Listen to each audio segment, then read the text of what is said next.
And okay, good. Well, we're ready to get started. Well, good afternoon, everyone. Thank you for joining us. My name is Dion Duran. I'm the coordinator of community outreach and enrollment at the Larimer campus. And also with us, we have the support team who helped coordinate this event, Mr. Philip Hayes from the Larimer campus, Cynthia Garcia from the Brighton Center, and Francisco Perez from the Boulder County campus. I'm not sure if he was able to chime into the event. I know he's an advisor, so he might be advising. This virtual event is the first of 5 events. We are aligning these events with the FRCC postcard that you see before you, and you may have received it in the mail. Therefore, be on the lookout of upcoming events. In case you didn't get enough of this presentation the first time and want to see it again, it will be available soon on Netflix. Just kidding. This video is being recorded and will be posted on our FRCC YouTube channel. The purpose of this virtual event is to highlight departments on our campuses or online that are vital in providing support to you as you go through your educational journey at FRCC and earn your certificate or college degree. The format will be the presentation, and afterwards the presenter will respond to questions. Questions can be typed into the chat area, or I believe you can verbally ask questions. Without further ado, I will transition to my colleague, Erin Ward, and we'll begin our presentation. Erin? Thanks. So I'm going to talk a little bit about academic support services that are offered on all the Front Range campuses. So in a nutshell, academic support is any sort of academic assistance or tutoring that you might need while you're taking classes. We offer tutoring outside of class. We offer some tutoring that's built into classes. And then we also do general tutoring in just how to be a good college learner, how to be a good college student. We are free to all Front Range students. One of the things that I think is a misconception sometimes about tutoring is that only the students that are struggling come in and use tutoring, and we definitely have lots of students that do well who use tutoring too. So if you take nothing else from this presentation, take advantage of the resources that are available to you at Front Range, academic support and otherwise. So now I'll talk a little bit about the kinds of tutoring that we offer. One is course-based tutoring. We offer course-based tutoring in a variety of different subjects. You can either have individual tutoring, so one-on-one tutoring, you meet for an hour a week with your tutor. We also offer small group tutoring. So if we have multiple students from the same class that are wanting tutoring in a subject, we'll set up a study group, put a tutor with them, and then do 2 hours a week of tutoring with that group.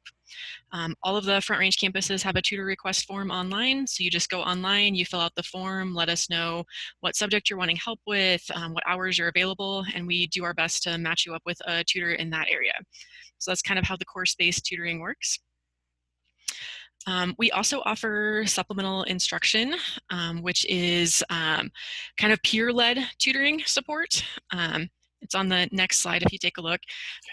We offer supplemental instruction in at least math for liberal arts, college algebra, and statistics on every one of our campuses. We do have supplemental instruction in some other courses too, depending on where you're at.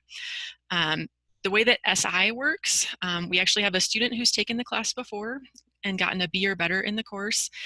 They kind of re-sit through the class with you, they're re-listening to the material, and then they host study sessions outside of class to help you practice material, answer questions. It's sort of like built-in tutoring support that's led by people who were just in your shoes in a previous semester who've just taken the class. So SI is definitely a great thing to take advantage of if you want any extra help, particularly in math. And then just some other general academic resources that we have available. We do study skills tutoring.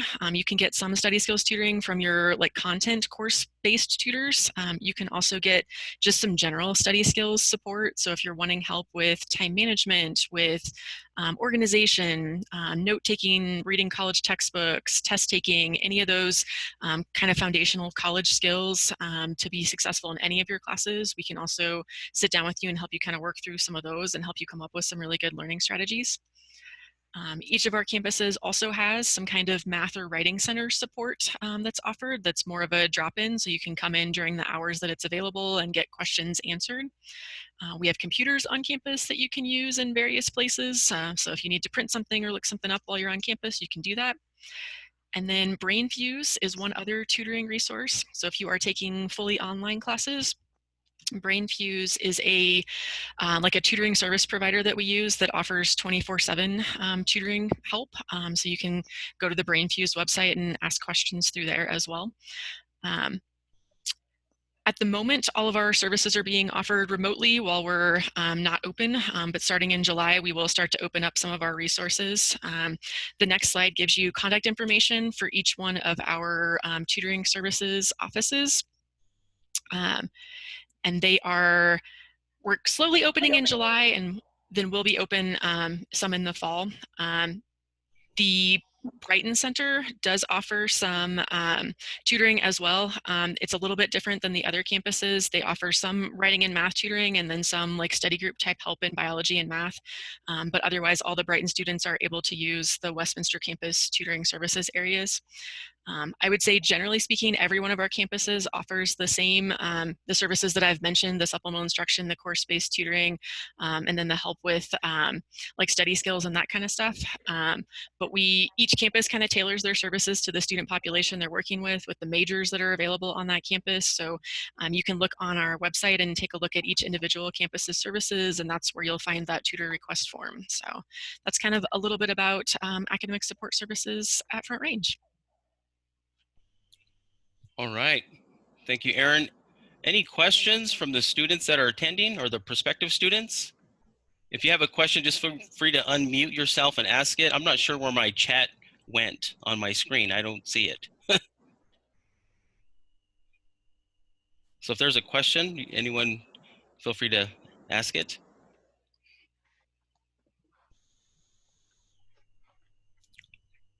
Okay. We can go on to our next presenter, and that's going to be Megan. Perfect. Thanks for having me. So my name is Megan Wolf, and I am the Director of Disability Support Services at the Larimer campus. And I'm just going to give a brief overview of Disability Support Services, or DSS, who we are, what we do, the students that we work with. So if we can go to the next slide real quick. So just a very brief overview. At its foundation, DSS works with students with disabilities, really of all kinds of disabilities, to provide academic accommodations for their courses. And then kind of beyond that, we really ensure equal access, both for course content and then on campus, really helping students to be successful academically. And I really like this visual because it shows, I'm sure some people have seen it before, this idea of equality versus equity. So in that first picture, that could potentially be students who need accommodations who don't currently have them and aren't able to access their course, or in this visual, access the baseball game. The second picture really depicts what we do at the foundation is providing accommodations. So those boxes that you guys see could be likened to accommodations. So giving the students the resources that they need to have equality or in their classes to be successful. And then kind of beyond that, we work with instructors, faculty, staff at Front Range to help ensure that their course materials and everything is accessible, not just for students with disabilities, but really for all students. So we really utilize the principles of what we call universal design for learning. So it's going to be necessary for some. So let's say like closed captioning is going to be necessary for students who are deaf or hard of hearing, but really it benefits all students to be able to read, what people are saying at the same time that they're hearing it. So at its foundation, we provide accommodations, but it goes beyond that just to make sure that we are providing as much access to everyone as possible. We can go to the next slide. So our process in working with students with disabilities, ideally, we have students come in prior to coming to Front Range so that we can do an intake meeting, really identify what accommodations are going to be most effective for them, and then get them set up prior to their classes starting so that they have accommodations from the get-go.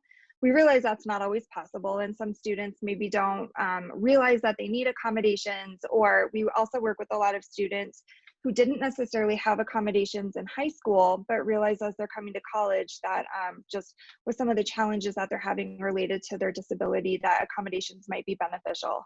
But our overall process is to start with an intake appointment, or what we call a welcome accommodation meeting. And this really gives us the opportunity to collaborate and really communicate with a student about what they are really strong in academically, and maybe what some challenges or barriers they have are.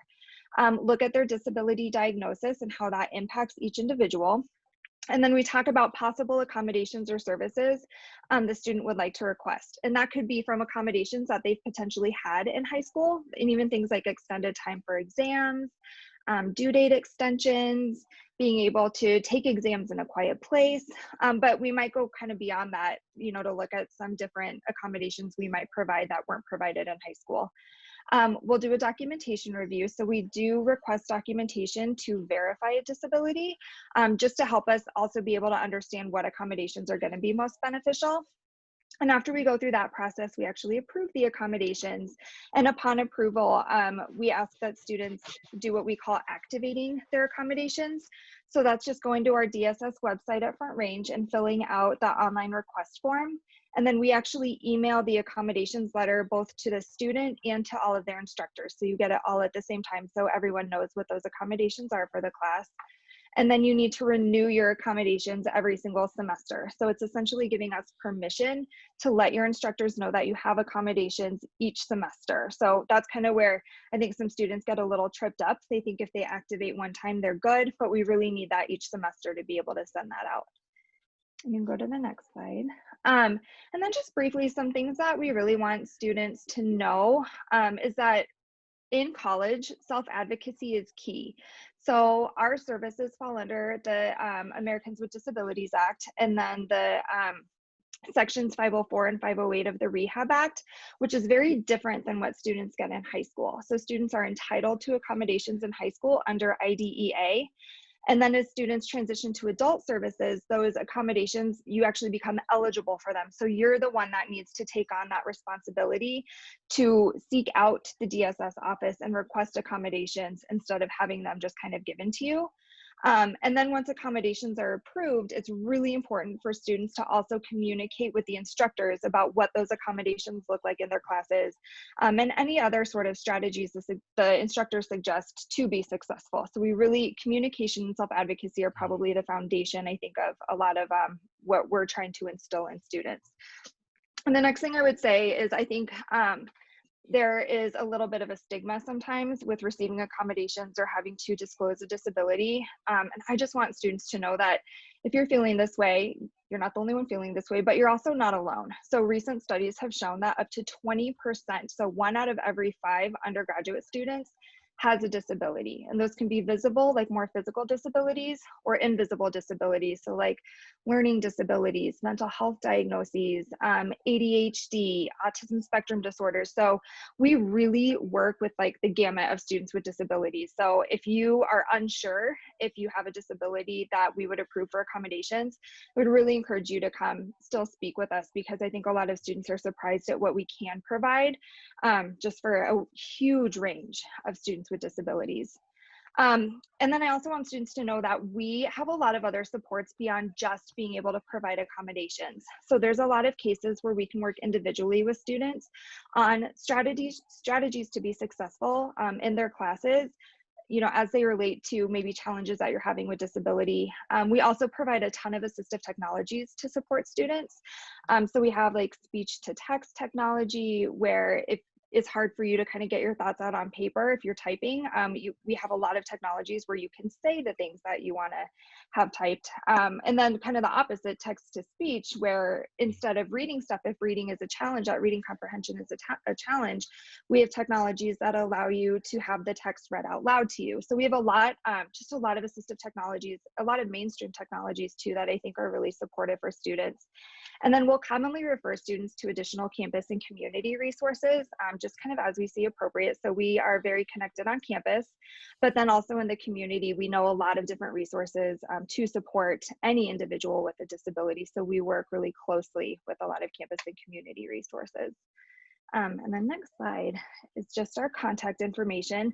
So there is a different disability support services office at each campus. And I've listed the directors at each campus. So Boulder County is Peggy. I'm the director at Larimer, and then Raymond Carlton is the director at Westminster. So if you ever have any questions, concerns, if you want to schedule an intake meeting, please don't hesitate to reach out to, one of us with whichever campus is going to be your home campus. So there you go. Excellent. Thank you, Megan. Are there any questions for Megan? I apologize. Once again, my chat kind of disappeared as we're looking at the PowerPoint. I'm not sure where it went. So if you have a question, feel free to just unmute yourself and ask your question. Anyone have questions? Yeah, I am just wondering about the COVID stuff. When would be a good time that I would call back for an intake appointment? Oh, that's a great question. So you can really call anytime. And kind of like Erin mentioned, we're actually doing a lot of our stuff remotely right now. So if you want to schedule an intake appointment or a welcome accommodation meeting, we can do that. I mean, pretty much as soon as possible. It's just that we're doing our appointments virtually. So we'd either do them over the phone or over a video conferencing tool, kind of like we're doing now, just not an event. So you can really do that anytime. All right, cool. Thank you. Yeah, you're welcome. Thanks, Meili, for your question. Any other questions? Yes, I had a question. Yeah. Yes. So I am a visually impaired, and I am not a student, but I'm planning on being a student. And I was wondering if it'd be at all possible to connect those with disabilities to others with the same disabilities, maybe get some like shared experiences across and stuff. So. Yeah, no, I think that's a great idea. I know at the Larimer campus, we work with Student Life and have a couple of different student organizations that are specific to some different diagnoses. And I think that is a fantastic idea and is definitely something that we've looked at in the past. So I would say yes, in a nutshell, it'd just be working with your DSS specialist to kind of help that get going if it doesn't already exist at the campus that you're going to. Cool, thanks a lot. Yeah. So I have a question. So I work as well. I'm just wondering how will that work with me on getting started, because I did just graduate and I do want to get my prereqs out of the way. How would that work for me? So being able to work and balance doing school? Yes. So we would just, it's definitely, we have a lot of students in DSS who are doing both. We actually employ work study students through DSS, which is kind of a nice win-win for everyone. So we would be able to provide accommodations, and then you would just work closely, I imagine, with your advisor or really just your student success team to make sure that doing both is manageable. If you're talking about workplace accommodations, that's something that would be done. We could definitely provide some guidance around that, but that would be done more through your workplace like HR. But there are definitely accommodations that you can get both for education and for employment. Does that help answer your question? Yes. Okay. Thank you. Any other questions? We've got time for one more.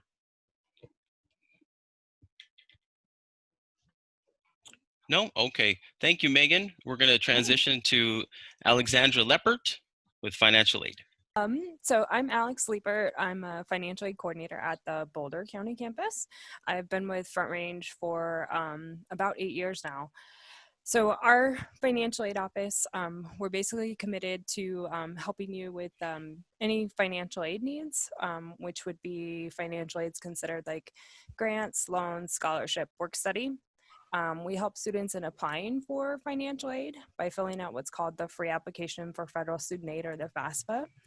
And we also advise and help students who have special circumstances in regards to financial aid, whether they have a situation where they can't provide parent information, or just some other different circumstances if the student's homeless and can't find their family, those types of things. The biggest thing that we have issues helping students with right now when you apply for financial aid is your federal student aid ID. We're finding that's the hardest part of the application, is just setting up that initial ID to log into the actual system. And so that's what we're helping students with a lot right now. So the first thing or the first step you want to do to fill out or to apply for financial aid is fill out the FAFSA. It's a free application for federal student aid. It should always be free. It's basically the first step in applying for aid, whether it's grants, loans, or work study. It can be completed electronically online, and the website to do that is studentaid.gov. The 2021 application is what you want to fill out for fall. It does use 2018 tax information, so that's what you want to have handy when you start filling it out. Our school code is listed there. Just to note that if you're looking for it, it's always going to come up as the Westminster campus address. It's just our largest campus, so that's what the system defaults to, but it will work at all of our campus locations. It typically takes about 5 to 7 business days for us to pull that application in and get it. And then we always want to encourage you to check with our financial aid office and follow up on that to see if there are any additional steps that you need to complete your application. Sometimes the Department of Ed will require us to gather additional information from you before we can offer you any financial aid. So you definitely want to check with us after you've filled that out. Then we also have what's called the institutional income form. It's for students who have been identified as asset, which is advancing students for a stronger tomorrow. This application will not qualify students for federal grants, work study, or student loans. And so if you're a US citizen or eligible non-citizen, we would encourage you to complete the FAFSA. House Bill 19-1196, which was passed in May 2019, allows Colorado asset students to qualify for money to help pay for college. And it would be like state aid, that's like grants and scholarships, that those students would be qualified for. In order to qualify for that funding, you have to be classified as an asset student for tuition purposes with the registrar's office. You have to be in good academic standing. You have to be enrolled in at least 6 credit hours, and you have to demonstrate financial need by completing our institutional income form. And so that's it can be found on our website. Just if you go to frontrange.edu, paying for college, and then financial aid, and you locate our forms, you can find that form to fill out if you're an asset student and you believe you to be qualified for that. And then lastly, we have scholarships. This is free money for your education. You don't have to pay it back, similar to grants. Loans, you do have to repay.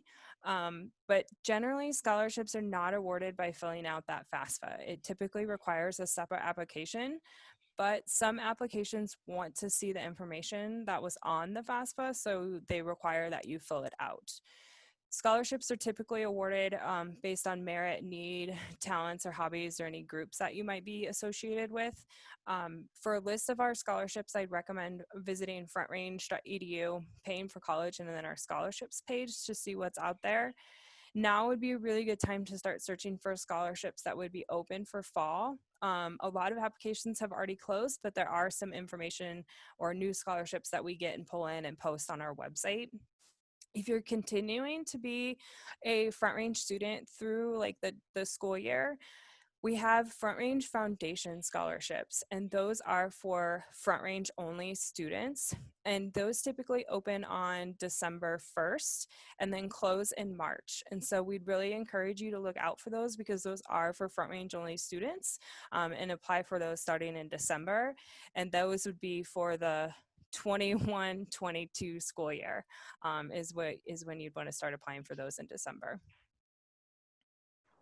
And so lastly, we are working remotely right now. So we just encourage you to give us a call, and you'd have to leave a voicemail, and an advisor will return your call as soon as they can. It's typically within 24 to 48 hours.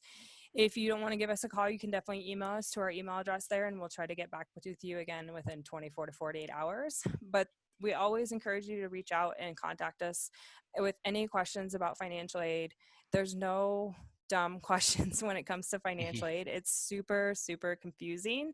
I've been working in financial aid for, I think, almost 15 years now, and there's still things that confuse me. So definitely reach out, give us a call, contact us if you have any questions about how your aid or how it's going to work for fall or anything like that. All right, thank you, Alex. Any questions? And also, Bruce Nye, my colleague, can see the chat. So if you have a question or two in the chat, he's going to let us know what that question is. But if there's any questions, if you want to ask, you can unmute yourself and ask a question to Alexandra. Any questions? Yeah, sorry, I have another one. You're And good. Fire away. for the financial aid with the COF, Colorado College Opportunity Fund, we tried to get onto the website doing it, and it wouldn't let us in. I was like doing something weird with one of the questions. Are you guys able to like help with that kind of stuff too? So the College Opportunity Fund, that's I'm glad you brought that up. That's a great question. The College Opportunity Fund, it is a tuition discount for resident students, and it will take money off of your bill, but it's not associated with financial aid. It's actually our registrar's office helps students with that because it's tied to residency. Are you trying to do it for fall? Fall 2020, yes, I believe. Okay. So the fall tuition bills won't be available or posted until sometime after July 1st. So it might just be that you have to wait and try to authorize it after that. But if you're still getting an issue applying for it, or you don't see the deduction on your bill, you'd want to email, the email address is FRCC COF at frontrange.edu. Okay. Mm-hmm. Thank you. Yeah, you're welcome. Any other questions? Hi. So for the studentaid.gov, I was wondering, could you use your 2019 taxes form if you don't have a 2008 taxes form? No, it requires 2018. If you didn't work or didn't file or didn't have any income, then that's what you just report for 2018. All right, thank you. Mm-hmm. If you can't locate your taxes for any reason, or you can't find your W-2s, you can always reach out to the IRS, although that might be kind of a pain right now to get a copy of that. You can also reach out if you're looking for your W-2s to any employer that you had to get a copy. They might have one as well. All right. Other questions?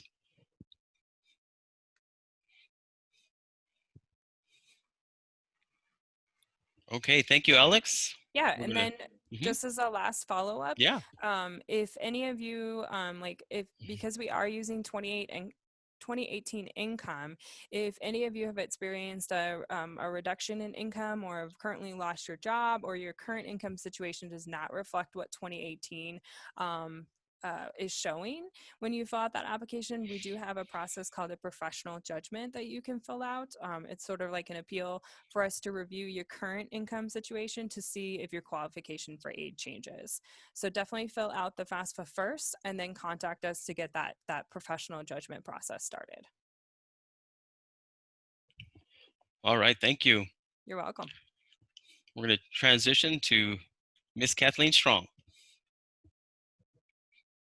Thank you, Dion. Yeah, I'm Kathleen Strong. I am one of the mental health counselors on the Larimer campus, and I've been asked to talk today about our CARE team. CARE stands for Campus Assessment, Response, and Evaluation, which is kind of a long way of saying it's a committee of people designed to help facilitate support and sort of crisis intervention on our campuses. So here's kind of a formal definition. CARE team is an interdisciplinary committee of Front Range staff and faculty who triage student of concern reports and provide early crisis identification and response. The team, it determines the course of action that's best for supporting almost any kind of concern that a student can have on campus. And each campus has its own dedicated CARE team.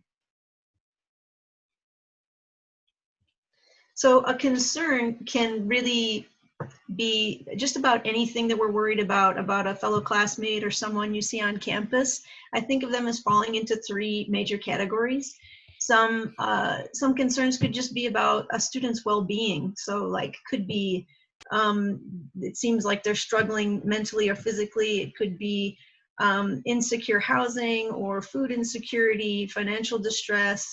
maybe there's been trouble in the family, a death in the family. It could be anything like that. It can also be things like concern that a student code of conduct violation has happened, like someone's being disruptive in class, or someone's been in a fight on campus, something like that, right, which would violate the student code of conduct, but might also impact our sense of safety on campus. Another category is early alert, which can really just be like academic concerns for someone, like, gee, I haven't seen my classmate show up to class for a couple of weeks, and they're usually really regular, and I'm kind of worried about them, or their grades really seem to be slipping, and I'm not sure. So it's a way of reaching out and getting extra support for someone in whatever sense that we might be concerned for them, or if there's something on campus that doesn't seem like it's safe for the general campus population. 3 things that I like to tell people about the CARE team, because it sounds kind of like an ominous, mysterious group that kind of meets behind a closed door, and people don't always know what we do, right? So a couple of things I like for folks to know about the CARE team is that the spirit of it really is to keep campus safe and to support students. It's not designed to be a punitive process.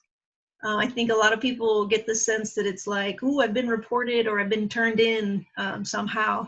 And really that's not what it's about. It's really about taking care of each other as a community and trying to keep campus as safe as possible. Another thing to know is anyone on campus can submit a student of concern report. Even if you just see something that looks concerning, or if you're not sure, if it looks like somebody's not okay in any way, anyone who observes that can submit the report, and we encourage folks to do that. Another important part of CARE team is that we are confidential in the work that we do. So what that means is if we learn about a situation on campus that impacts a student, we don't share that information outside of our CARE team committee unless it's needed in order to, respond effectively to that situation. It's not about sharing information about a student that, is really could be personal, or, just could be something that we don't necessarily need to share with the rest of campus. So it's a confidential process among the committee on that individual campus. So these reports I keep talking about, we call it a student of concern report, and it's an electronic process. So there's a link on any Front Range campus. It's like a shortcut that'll take you to a form that you can fill out where, it'll ask you for information about what kind of thing you're concerned about, and then that automatically gets submitted to a system that we have that sort of sends out the reports to each director of student success on each campus so that they can take it to their CARE team committee and determine the best way to support that individual. If you can't find the link, or if you're not on campus, you can just go onto the Front Range website, and on the campus safety and preparedness page, you'll find a link also there. It's usually called Report a Concern or Incident. Pretty easy to do. You can even do that anonymously if you don't feel like you want to share your own information. It's mostly just about making campus aware of something that seems concerning that's going on. Additionally, if you don't want to fill out the report, you can just go directly to your campus safety office or your director of student success on your campus and just let them know what's going on, and they'll help you to take the next best step. So this is a busy looking slide, but it includes all of the contact information for each campus. So it works a little bit differently on each campus because we have unique directors of student success on each campus, and also our very own campus safety and security teams. So if you're on the Boulder County campus, Carla Stein is the director there. And then you have campus safety located in C1412, and you can also just give them a call. If you're at the Brighton Center, there isn't a dedicated campus safety team that's on that campus, but you can contact the Boulder County team if there's something that needs to be addressed. Additionally, I always tell people, if it's something emergent that's happening right now on campus, you can always call 911, and then, that's always the best case, you know, if something is really feels more urgent. Larimer campus, Brandon Fox is our director of student success, and our campus safety and preparedness office is in the Mount Antero building right across from the testing center. In Westminster campus, they're working to, I think, hire their new director of student success. So stay tuned, and you'll find out who that individual is. I just recommend knowing where your campus security office is on campus, and maybe even introduce yourself to the folks in the office, and knowing where your director of student success is nice, because those people are there to support and help you. So, you know, knowing where they are ahead of time and knowing how to contact them, I think is always a good idea. The care team also kind of oversees the food pantries on each campus. So I've been asked to share a little bit about that. So we call ours on our campus, it's called Food for Thought. And right now we're not open, but we're doing a little pop-up pantry in combination with the Larimer campus or Larimer County Food Bank. So it looks like the first date has passed by, but Tuesday, July 21st, they're gonna have another date between 4 and 6 p.m. where you can drive through and pick up food. And then it'll Food for Thought will reopen in the fall.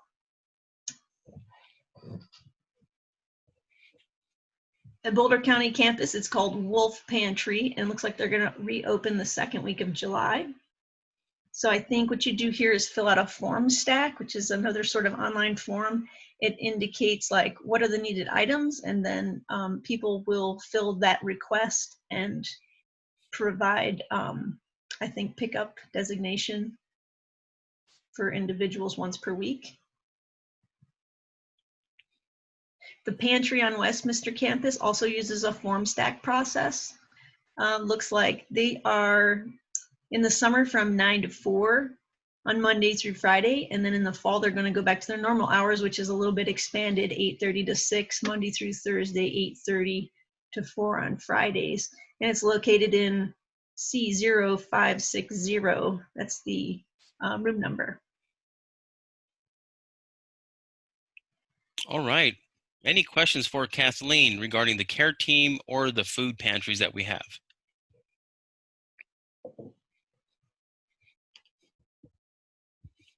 No questions? Okay. Thank you, Kathleen. Hey, Dion, I just want to Yes. make a quick plug. Yes. So just to let students know too, because I'm the counselor on campus, I like to let people know you get 6 free sessions of counseling per semester that you're enrolled as a student at Front Range. And so just know that that's available, and don't hesitate to utilize that service if you feel like it could be a helpful support while you're going through school. Hey, I did have a question about Food for Thought, though. Okay.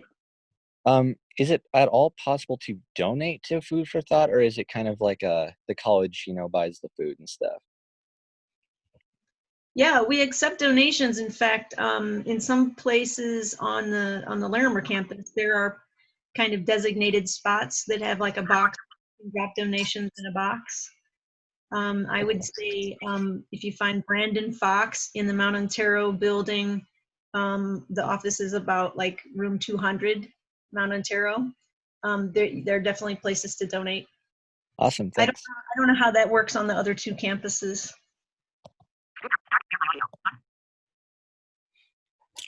What was that? There was can someone say that again?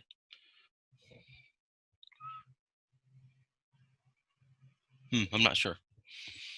Any other questions for Kathleen?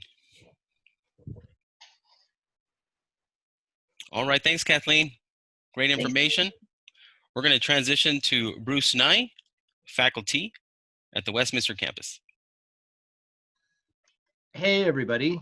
Good to see you. I don't have fancy PowerPoints today because I just like to talk. That's how we are as faculty. So, but I'm excited to be here, and I'm excited for you guys to be here. I want to tell you a little bit about faculty and instruction on all 3 campuses, kind of across the board at Front Range. First off, college faculty at Front Range are here first and foremost to serve the student. We get really excited when we get to help you as students succeed. we're not about writing our memoirs. We're not about doing research and changing well, we want to change the world, but we're going to do it through you, rather than through our own research and studies. And we tend to really like individual contact with students. We like to help you. Our class sizes are significantly smaller than you're going to find at most universities and even a lot of two-year schools. We average about 16 and a half students per class.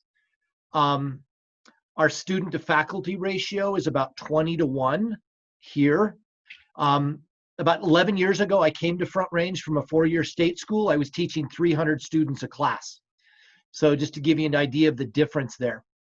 About 40% of our classes are taught by full-time faculty versus part-time instructors. But understand that all of our part-time instructors are fully vetted. They have to have at minimum a master's degree with 18 hours of credit in their specific field. So we don't just let anybody come in and teach at Front Range. And I'm in the history department. I'm actually a medievalist. And of the history faculty, we have 3, 6, 8 full-time on the 3 campuses.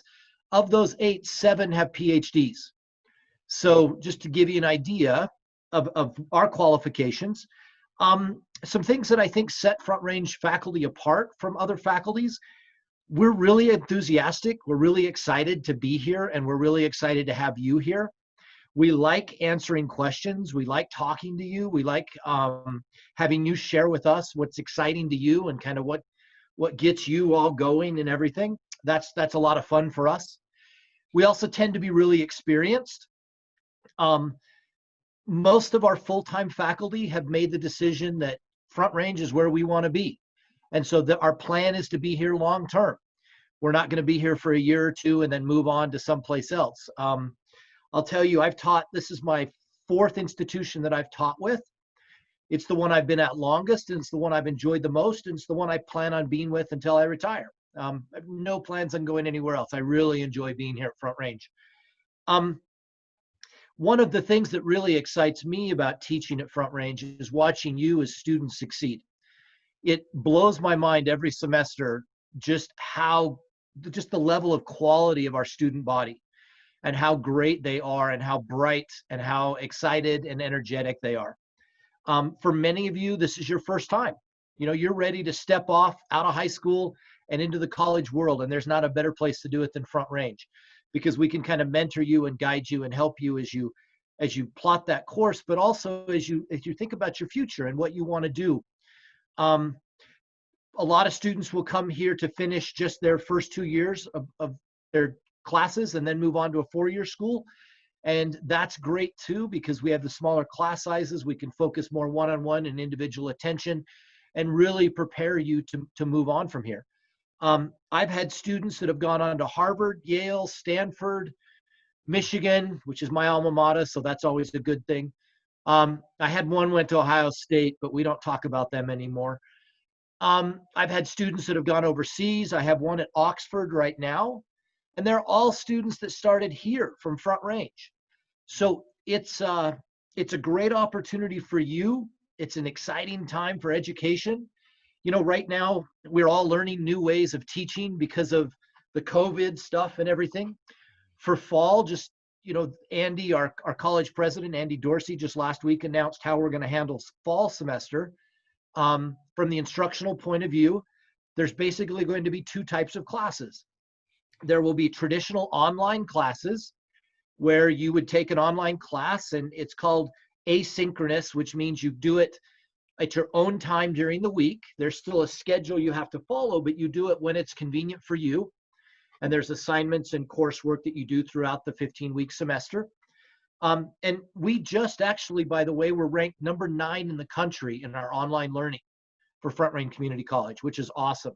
Nice. And then here, face-to-face, what we would call a face-to-face class where you and I would be in the classroom at the same time, we're transitioning that for fall to what's called synchronous learning or real-time remote. And what that basically means is it would be just like this.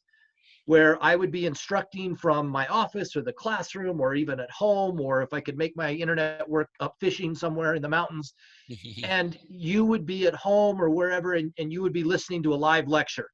And your fellow classmates would be there, and we would be interacting with each other over Zoom or over, there's a couple other modalities that we can do it, a couple other video programs that we can use, that kind of a thing. So for fall, those are the kind of the two directions we're looking at going. So keep that in mind for fall. But we've had now half a semester of spring, all of summer to get ready, and we're excited and we're ready to go. Yeah, Dion, I think that's everything I've got. I'm ready to go. Let's do this. Yes, let's do this. Thanks, Bruce. Any questions for Bruce Knight about faculty, classroom experience? Any questions? They're speechless. They're all ready to start in fall. Oh, wait. Yes. So you said you were in medieval history, right? Yeah. So I was wondering, what time in medieval history, like just the whole broad aspect of it, or like a specific? Sure. Well, really quick, medieval runs from roughly 400 to 1400 AD, right? So about 1,000 years. My field tends to be more the high Middle Ages, so about the Crusades on. So that's the 12th century, end of the 11th century, 12th century to about 1400. Yep. So that means I'm going to see you in class then, right, Misha? All right. Sounds great. Nice. I got something else. So if you're trying to just like go for 2 years and then move to like UNC or somewhere like that, is there any way that you can sign up for classes that help you transfer versus take the classes as if you were staying there? Like sign up for classes that Yeah. If I'm understanding your question, are you kind of asking, will your classes that you take here transfer to UNC? Is that what you're asking? Yeah. So almost all of our classes are what are called guaranteed transferred courses. They're what called GT courses, which means that Front Range has an arrangement, a written arrangement with the various four-year schools across the state that the classes you take here will transfer to those schools, to those institutions. So yeah, you won't have any problem with that at all. In fact, I've never run into a student that's even had problems transferring our classes to out-of-state schools. I know it happens occasionally, but usually once we show the syllabus and we show them how rigorous our classes are, they usually accept them. But in Colorado, it's not a problem at all. They automatically will transfer. Okay, cool. Thank you. Yeah. So I'm just trying to get my prereqs out of the way and then transfer to possibly UNC. Yeah. Is that like possible, like just to do like English, math, science? Absolutely, Mary. You can take. It's Kelsey. Classes. Sorry. Oh, it's that's my right. mom's account. You're it's using my your mom's account. I remember that. I'm sorry. Yeah, absolutely you can. You can take any classes that you want to take here, and if they're guaranteed transfer, then they'll move across. And even the ones that aren't guaranteed transfer, usually they'll at least transfer for credit. Okay. So yeah, that's a lot of our students do it that way. If I remember right, boy, it's about 60%. If I may have my number wrong there, somebody else may want to jump in, but I think it's about 60% of our students continue on to four-year schools from Front Range. That's right. Okay, and then also, I did go to Fort Collins High School for freshman up until middle of my senior year. Yeah. And then I switched. Am I still able to like go to class for free or however that works? That's not a question. I don't think there'd be a problem, but somebody else may know an answer to that one. Okay. Because like that whole situation was just weird for me transferring in the middle of my senior year. So sure. I just thought I would ask. Yeah. I think that's one for the registrar's office probably. Okay. And we have other events coming up. We have one that's focused on transferring specifically, and that's going to be our transfer virtual event. And then also savings, where it talks about cost and and tuition and all that good stuff too. So stay tuned for those upcoming events. All Okay, right. and we'll be getting emails for those? We'll send you an email, and we also put it on our Facebook, Instagram, as well as our website. Yes. Okay. Thanks. Thanks, Bruce. Yeah, absolutely. Appreciate it. We're going to transition now to Carly Burland, and she's going to let you know about online learning. Hi, everyone. Thanks so much for being here. And thanks, Bruce, for that nice shout out for our online campus being the #9 in community colleges in the nation, which is pretty exciting. We've been working really hard for the last couple of years to build our online learning department and really make it a place that students can excel. I know it's a little bit different being in an online format versus being on campus, but we have a lot of great resources for all of our online students, which I'll be talking about today, starting with advising. So each online student has a designated online pathways advisor. They know the ins and outs of all of our online programs and online classes, how they're going to transfer, and how the online class works in general. So you don't have to be a fully online student to work with an online advisor. Even if you're taking 1 or 2 online classes, you're welcome to speak with an online advisor that might know a little bit more about your situation, your class, and be able to help you out that way. Online advisors are also equipped to help you or to connect you with all of our resources on campus, just like any other advisor would be on an actual campus. We have the online tutoring service BrainFuse, which was mentioned earlier, and we also have a lot of different ways to get connected to us. We can do online phone appointments with students. We can do WebEx, which is similar to Zoom, to meet with your advisor, kind of just like we're doing now, where you can see their face and they can share their screen with you, show you your degree progress, all of that good stuff. So our online pathways advisors are super well equipped to help you talk about your online classes and get you set up for a successful semester. And before we move on to the next slide, sorry about that, I just wanted to mention one other thing for online students is that we have 2 different online campuses, which some students don't know about coming in, but we have FRCC online classes, which are guaranteed to be taught by a Front Range instructor. And then we also have CCC online classes, which could be taught by an instructor from any of the community colleges in Colorado. So they all are excellent choices in terms of online classwork, but the FRCC classes are the ones where you're guaranteed to work with a Front Range instructor. Just having that second campus allows us to offer more classes on a more regular schedule to make sure that you have access to whatever credits and classes you're going to need. All right, so moving on to Desire to Learn, kind of also known as D2L, and then online orientation. So Desire to Learn is where your online classes are actually going to take place. It's kind of a portal that is pretty user-friendly for you to go through your classwork. And online classes do happen asynchronously, as Bruce kind of mentioned, where you're able to work on the class on your own time. It's flexible. You don't have to log in and meet with your instructor at a particular time. You can just do it when you're available, but you do have to be following the syllabus and making sure to complete your assignments as they come along. So the Introduction to D2L is a course that you'll take when you first sign up for an online course to learn about how to use the portal and how to make sure that you're getting the most out of your online classes. It's going to teach you different tips to be successful, show you how to reach out to your instructor, and do anything really that's going to just keep you moving along in the course. And then online orientation. As we all kind of know right now, a lot of things aren't happening in person. And we've had a great online orientation built for a long time now where students can do orientation entirely online. So this is great because you can actually pause it and take special note of something that might pertain more to you. And you can also view it with your family. You can view it with siblings or friends. And it's a great way to just get oriented with everything that Front Range has to offer. So we can move on to the next slide. And the Online Student Union is one of my favorite places to talk about for online students because it's such a great way to be connected.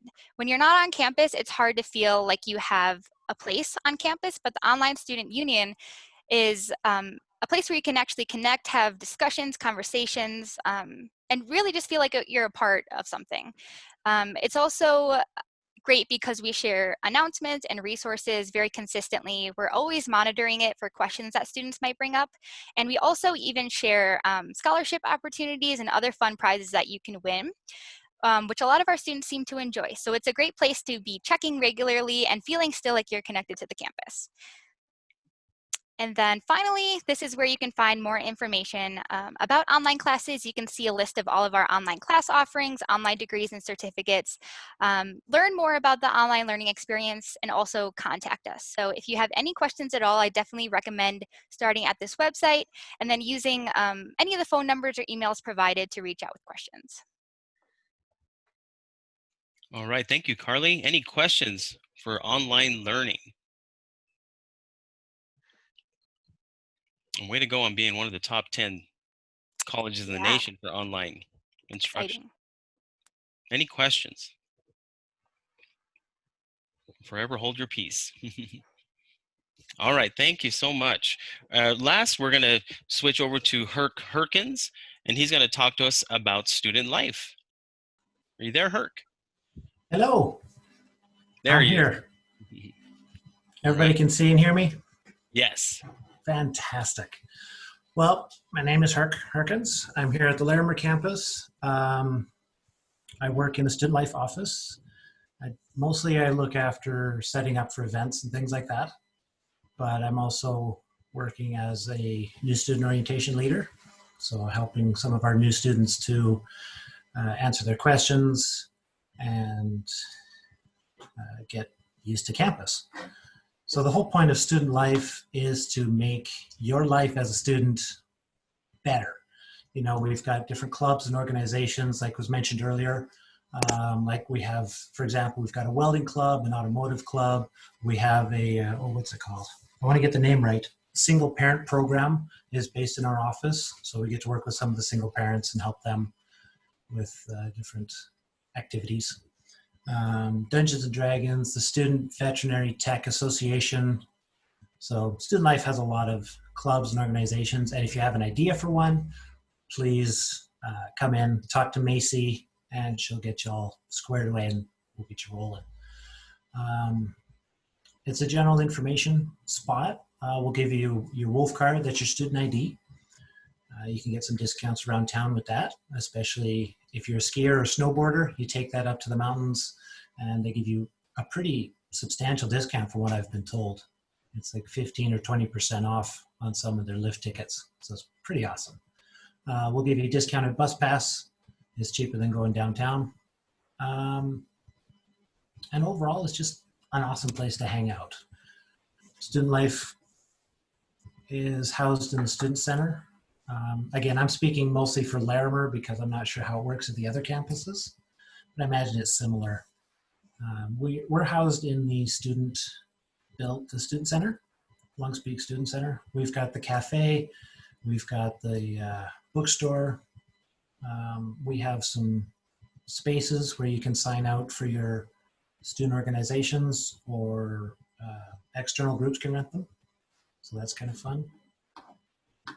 Let's see, anything else about student life other than the fact that we're here for the students. So if you have an idea or a question, please come talk to us. All the staff, I've been working there. This is, oh geez, this is my third, I think, semester. Nope, fourth semester. Yes, working. I don't know. It's been a while. I've been there for at least 18 months and phenomenal people. Mary is the department head there, or the director of student life, pardon me. And she loves to laugh, have a good time. Everybody who works in there. If we don't know the answer, we'll help you find the answer. And overall, it's just a fun place to hang out. All right, thanks, Herc. Any questions about student life for Herc? I think I see some questions in the chat. And once again, I'm not able to see my chat, so I apologize. If you have a question, please unmute yourself and ask your question. So any questions for Herc about student life? And I'd like to mention that, as Herc mentioned, we do have student life departments at our Boulder County campus and our Westminster campus. So if you live near those campuses, you'll probably attend there and you can get involved with your student life at that college. Okay. Herc, I have a question for you, but first I want to thank you and let everyone else know that Herc agreed to join us about an hour and a half ago because our other presenter from Student Life was predisposed. So thanks, Herc. Hey, and so Herc is a student, actually. He's very professional, but he's not like a professional from Front Range Community College. So thanks for being with us, Herc. Can you just talk to us briefly about what your experience as a student at Front Range Community College has been like? Sure. As a student, I think it's the best thing I've done yet. I love the class size. The teachers are really focused on helping. If I go up to them and I have a question with my English paper or I was struggling in math or physics or what have you, talk to the teacher, they'll sit down or schedule time to sit down and talk about it. I've never had any problems with the teachers. They've been professional and upbeat and, like I said, focused on all of their students' success. I love the clubs. I'm an active member of the welding club and we're trying to recruit people, so I'm hoping we get the okay to go ahead with that in the fall. But yeah, I love the campus. It's just a great place to go to learn. The resources, the mental health department, the food pantry, the tutoring center, amazing resources for our students. I'm proud to say that Front Range cares for their students. Nice. Thank you, Herc. Appreciate that perspective, that student perspective. All right. Well, I'd like to wrap it up here. We're just a little bit over our time. So thank you so much for tuning in. We hope you found this information very useful. Thank you to all our FRCC colleagues for taking time to share about your department and how you are here for support. Please remember to stay safe and healthy. And at FRCC, we enrich lives through learning. Take care, everyone. Bye-bye.